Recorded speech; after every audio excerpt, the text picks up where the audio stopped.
I found out I owned a cafe when my mortgage application got rejected. Yeah, let that sink in. I was sitting in my car outside the bank, gripping a pre-approval letter that had just turned into a polite, "We regret to inform you," rejection.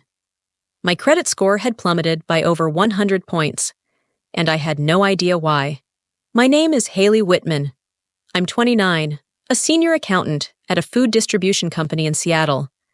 I've always been careful with money, never missed a payment, no student loans, no credit card debt. I'd spent the last 6 years building toward one goal, buying my first home.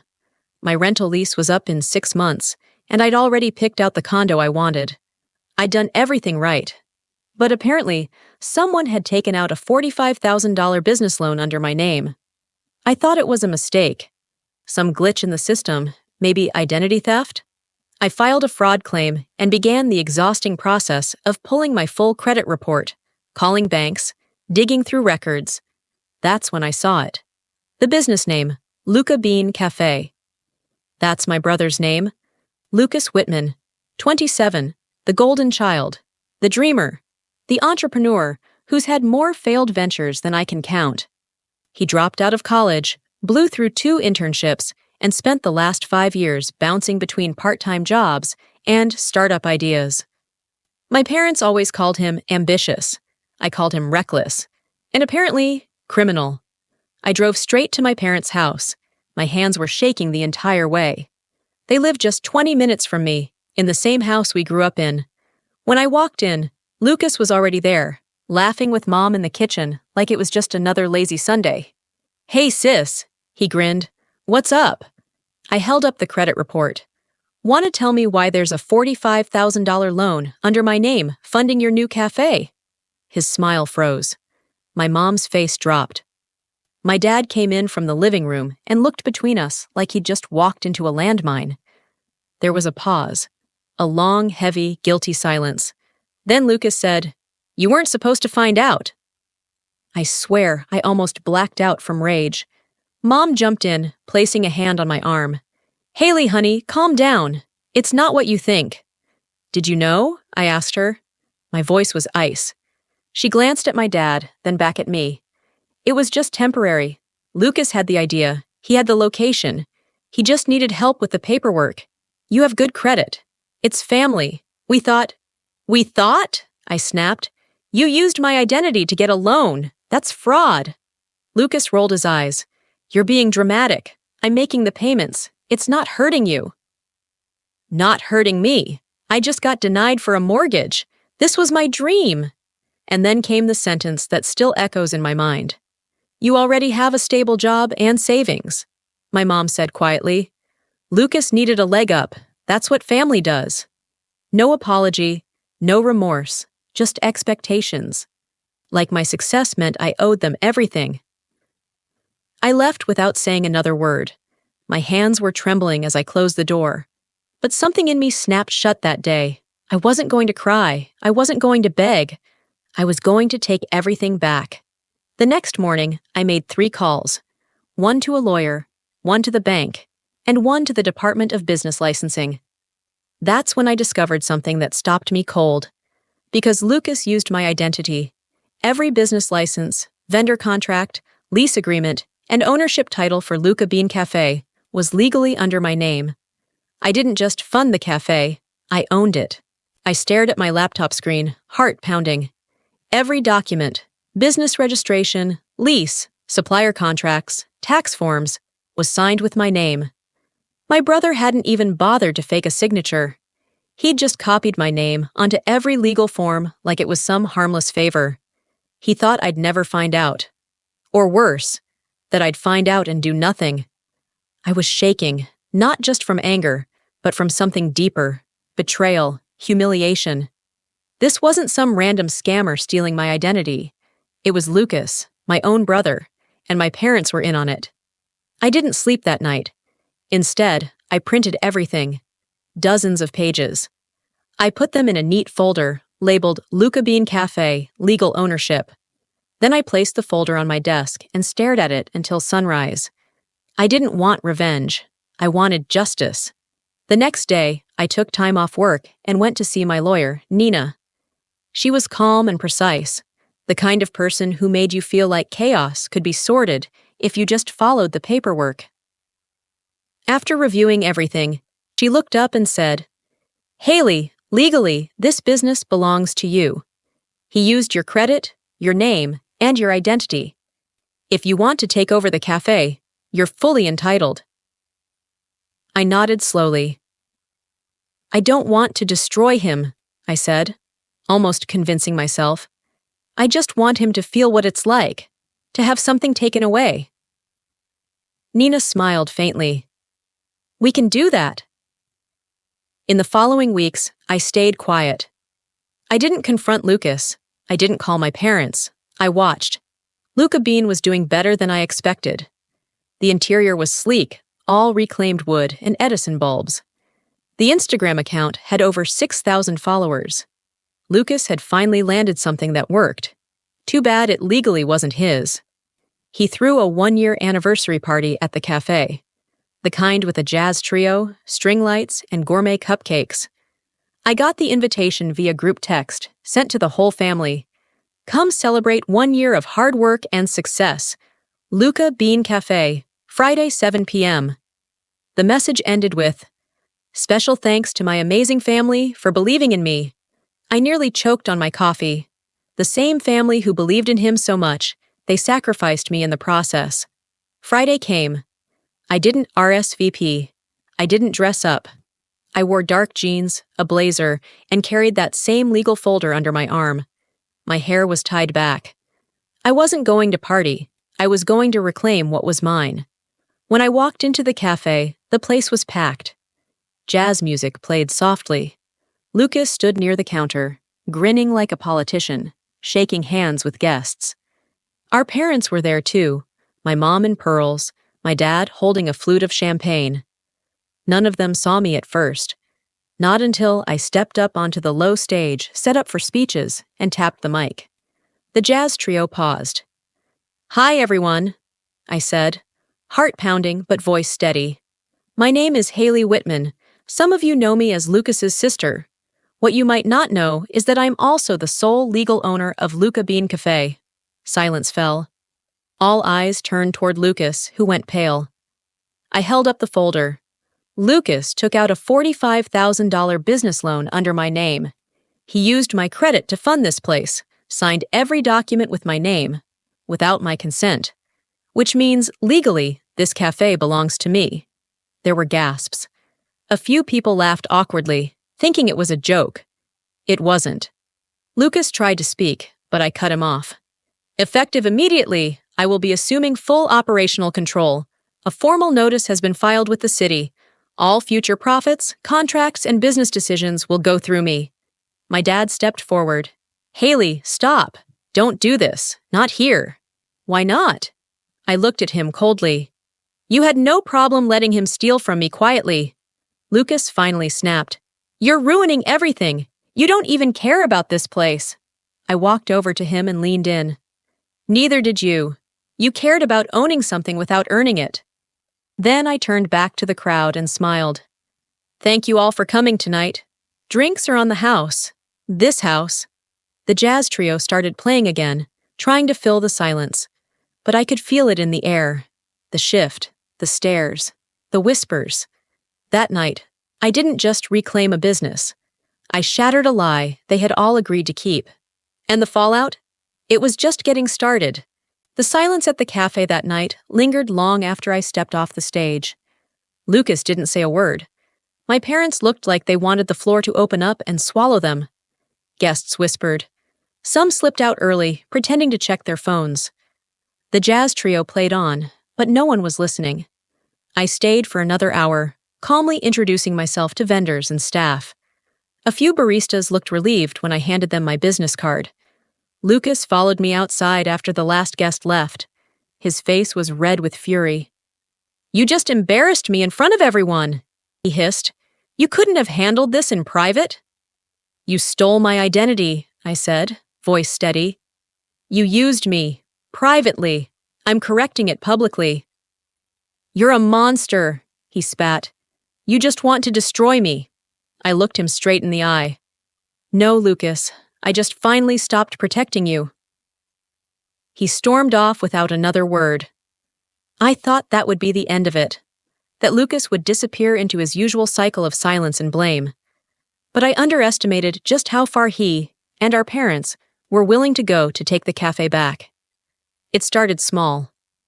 One morning, the cafe's espresso supplier emailed me saying the payment was late, despite me confirming the auto transfer days earlier. I checked the business account. The funds had been withdrawn. In cash. Then, a few days later, the cafe's landlord called, confused about a lease reassignment request. Someone had tried to switch the leaseholder back to Lucas, using fake documents. I was livid. I froze the accounts, changed all passwords, and met with the landlord to clarify the situation. Legally, I was still protected. But the message was clear. They weren't backing down. The worst came 2 weeks later. A routine fire inspection flagged multiple violations: overcrowded storage, faulty wiring, even tampered fire extinguishers. The inspector looked concerned. "You could be shut down for this," he warned. I reviewed the security footage. I saw Lucas. At 3:12 a.m., the night before the inspection, he had a key. He entered through the back and went straight to the breaker panel, then to the supply closet.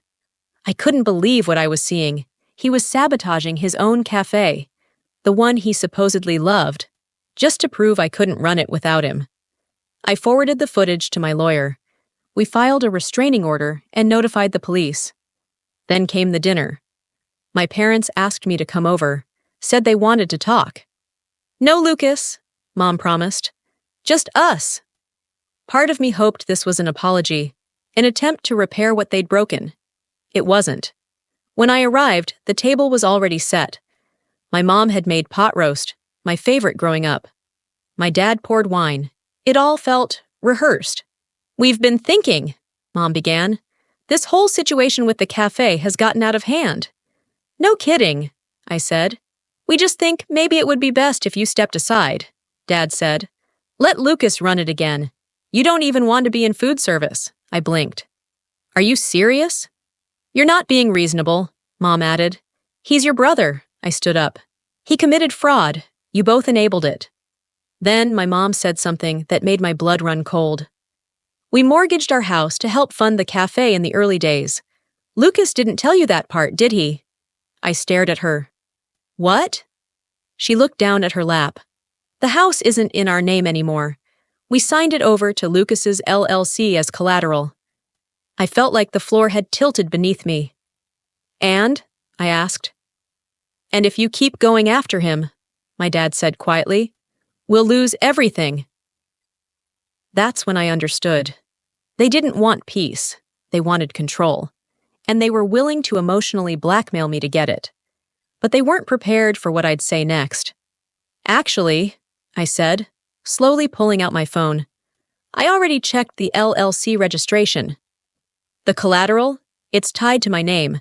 Lucas used the same fraudulent documentation to transfer the property deed." Their faces went pale. "Which means," I said, voice like ice, "your house. Legally, it belongs to me now. Comment the number 1 if you want to see how my parents reacted when they realized I owned their home." When I told my parents I owned their house, the room went dead silent. My mother's mouth opened, but no sound came out. My father's wine glass slipped from his hand and shattered on the floor. The smell of pot roast hung thick in the air, completely out of place in the middle of the emotional explosion unfolding at that table. "I checked the property registry," I said again, slowly, clearly. "Lucas used my name. The deed lists me as the legal owner. You signed it over thinking he was in control, but every document he filed was under my identity." "You wouldn't," my mom whispered. "You wouldn't take our home." "Like he didn't take mine?" I replied. "Like you didn't all let him?" I walked out without another word. I didn't slam the door. I didn't cry. I just left them sitting in the wreckage of their own manipulations. The revenge part? That came next. The first thing I did was file a formal notice of ownership change with the county records office. Then I had my lawyer send an official letter of eviction. Yes, to my own parents. The letter was cold, professional, and legally airtight. They had 30 days to vacate the property. My phone blew up. First it was my mom begging, then my dad threatening, then Lucas, furious, screaming over voicemail that I was destroying our family. I didn't answer a single call. Instead, I focused on tightening every screw of my control. I rehired the cafe manager Lucas had fired when he first took over. I cut the unnecessary influencer campaigns he'd poured money into. I rebuilt the accounting system from scratch. Within weeks, profits jumped 17%. Customers returned. Staff smiled more. It was working. And Lucas? Lucas tried to sue me. He filed a civil suit claiming emotional distress and unlawful takeover. My lawyer laughed out loud reading it. We countersued with documentation of fraud, identity theft, and business misrepresentation. The court dismissed his case within days. And then, just when I thought the worst had passed, I got a knock at my apartment door. It was my parents. They looked different, smaller somehow, defeated. They didn't ask to come in, just stood there in the hallway, holding a manila envelope. "We found something," my father said quietly. "We didn't know." Not all of it. Inside the envelope were medical bills, dozens of them, from years ago. I didn't recognize the hospital. I flipped through page after page, confused, until I saw the patient name at the top of one. Leah Whitman, my sister. Except, I don't have a sister. I looked up. My mother was crying. "She was born 3 years before you," she whispered. "We lost her in a car accident. We never told you because it was too painful." But Lucas, he always knew. He was old enough to remember. I didn't understand. "Why are you telling me this now?" My dad cleared his throat. "Because we think." Lucas never recovered from it. He always felt like he was trying to replace her, be the favorite. But no matter what he did, he couldn't. I stepped back. My heart pounded. "So you're saying what? His entire life of lying, stealing, using people. That's grief?" "No," my mom said. "We're saying, we let him think that was the only way to be loved." I stood there frozen, envelope in hand, not knowing whether to scream or break down. All the years of manipulation, the lies, the betrayals. And now, the truth. That my family had been haunted by a ghost I never knew existed. And the biggest twist? The cafe Lucas built? The one he used my name for? It was named after her. Luca Bean. Her nickname was Leah Luca Whitman. He hadn't built it for himself. He built it for the sister who died, not the one who lived. I sat alone in the cafe that night, long after closing. The lights were dimmed, the espresso machine cleaned, the tables empty. Outside, the rain tapped gently against the window. In front of me sat the manila envelope. Leah's medical records, the name behind Luca Bean.